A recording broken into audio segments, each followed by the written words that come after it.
Do you think that $12,000 can change your life? Now, for most people, they look at $12,000 as that's not really money. That's nothing at all. And then, the thought occurred to me, what if we could take something as humble as that and turn that into something absolutely amazing? So for today's episode, I want to talk through how $12,000, the simple $12,000 can change your life. Now, in today's episode, there are going to be about 3 or 4 things that we're gonna be covering.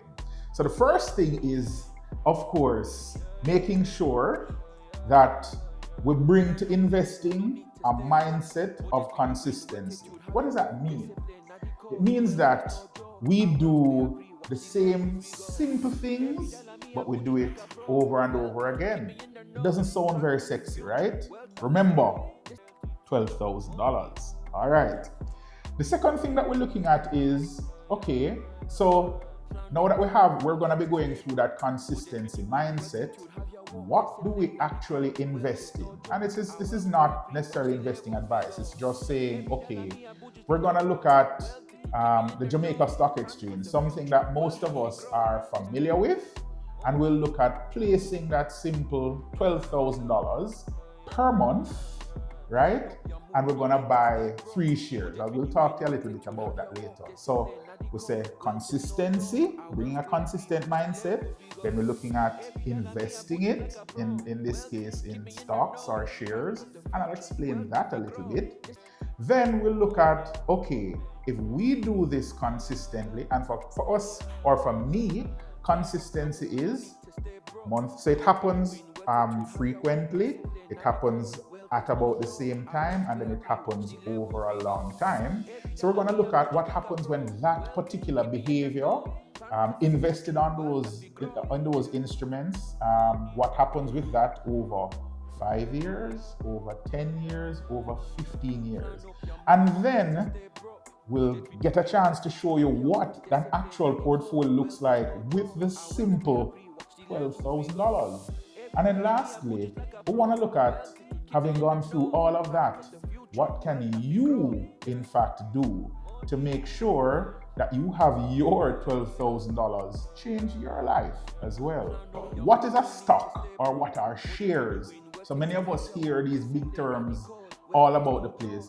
Really, it's a very simple thing. It's just the portion of a business that you own, and that business is usually a business that is a traded business. So let me break it down even further. Let's say the company that you're looking at is worth $100. We're using small numbers, simple. And let us say that company has shares, 100 shares. So that means for 1 share in that company is worth $1.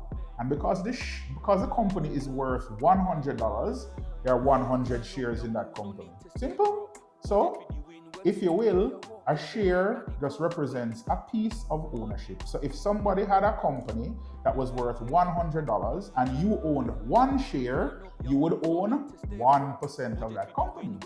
And if you owned 10 shares, you would own 10% of that company. It's as simple as that. So shares equals your percentage ownership in a business. Simple? I think so. We explained what shares or stocks are. So the next obvious question is, so let's say somebody is interested in buying shares in a company that they know or they're interested in. How do they go about doing this? All right, so great news. It's actually super simple. It's just a matter of going to or visiting any broker in Jamaica that is licensed to be able to facilitate buying and selling of shares.